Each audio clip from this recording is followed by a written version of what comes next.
ছেলেদেরকে সুসংবাদ দিন, তার মানে বিপদে ধৈর্য ধারণ করতে হবে। প্রিয় ভাইয়েরা, ইন্নামাস সাবরু ইনদা সাদামাতিল উলা।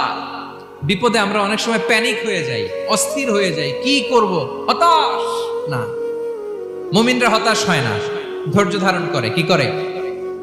কি করে?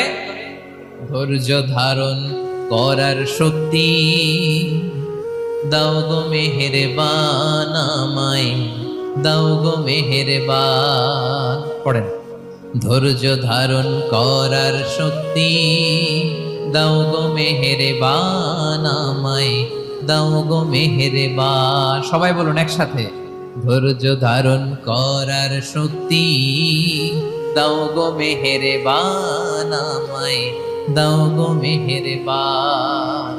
বুকের ভেতর ব্যথার নদী বইছে অবিরা, বইছে।